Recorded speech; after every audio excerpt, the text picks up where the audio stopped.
இன்றைய திருப்பலி வேதாகம வாசகங்கள். பொதுக்காலம் 18வது வாரம், வியாழன்.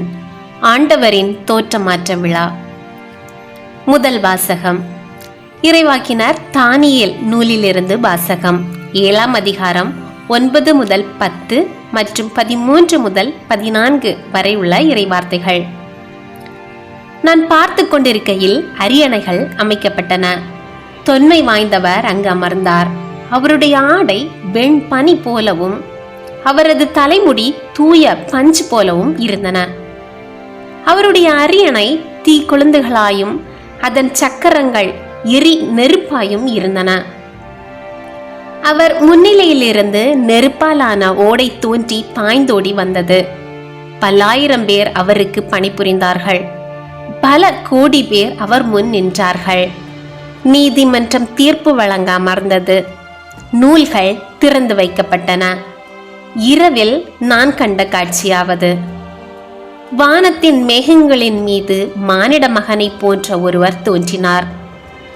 இதோ தொன்மை வாய்ந்தவர் அருகில் அவர் வந்தார். அவர் திருமுன் கொண்டு வரப்பட்டார். ஆட்சியுரிமையும் மாட்சியும் அரசும் அவருக்கு கொடுக்கப்பட்டன.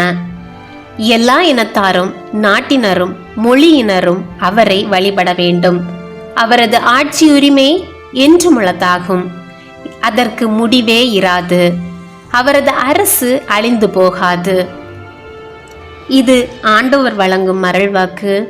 இறைவா, உமக்கு நன்றி. பதிலுரை பாடல். பல்லவி. உலகனைத்தையும் ஆளும் உன்னதராம் ஆண்டவர் ஆட்சி செய்கின்றார். ஆண்டவர் ஆட்சி செய்கின்றார். பூவுலகம் மகிழ்வதாக. திரளான தீவு நாடுகள் களி கூறுவனவாக. மேகமும் காரிருளும் அவரை சூழ்ந்துள்ளன. நீதியும் நேர்மையும் அவரது அரியணையின் அடித்தளம். பல்லவி. உலகனைத்தையும் ஆளும் உன்னதராம் ஆண்டவர் ஆட்சி செய்கின்றார். ஆண்டவர் முன்னிலையில், அனைத்துலகின் தலைவர் முன்னிலையில் மலைகள் மெழுகென உருகுகின்றன. வானங்கள் அவரது நீதியை அறிவிக்கின்றன. அனைத்து மக்களினங்களும் அவரது மாட்சியை காண்கின்றன. பல்லவி. உலகனைத்தையும் ஆளும் உன்னதராம் ஆண்டவர் ஆட்சி செய்கின்றார். ஏனெனில் ஆண்டவரே உலகனைத்தையும் ஆளும் உன்னதர் நீர். தெய்வங்கள் அனைத்திற்கும் மேலானவர் நீரே. பல்லவி. உலகனைத்தையும் ஆளும் உன்னதராம் ஆண்டவர் ஆட்சி செய்கின்றார். இரண்டாம் வாசகம். திருத்தூதர் பேதுரு எழுதிய 2ஆம் திருமுகத்திலிருந்து வாசகம். 1ஆம் அதிகாரம் 16 முதல் 19 வரை உள்ள இறைவார்த்தைகள். சகோதரர் சகோதரிகளே, நம் ஆண்டவர் இயேசு கிறிஸ்துவின் வல்லமையையும் வருகையையும் பற்றி நாங்கள் உங்களுக்கு தெரிவித்த போது சூழ்ச்சியாக புனைந்த கதைகளை ஆதாரமாக கொண்டு பேசவில்லை. நாங்கள் அவரது மாண்பை நேரில் கண்டவர்கள். என் அன்பார்ந்த மைந்தர் இவரே, இவர் பொருட்டு நான் பூரிப்படைகிறேன் என்று மாட்சிமிகு விண்ணகத்திலிருந்து அவரை பற்றிய குரல் ஒலித்த போது தந்தையாகிய கடவுளிடமிருந்து மதிப்பும் மாட்சியும் பெற்றார்.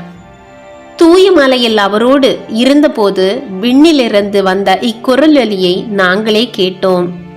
எனவே இறைவாக்கினர் கூறியது இன்னும் உறுதியாயிற்று.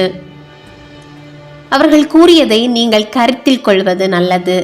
ஏனெனில் பொழுது புலர்ந்த விடிவெள்ளி உங்கள் இதயங்களில் தோன்றும் வரை அது இருண்ட இடத்தில் ஒளிரும் விளக்கை போன்றது.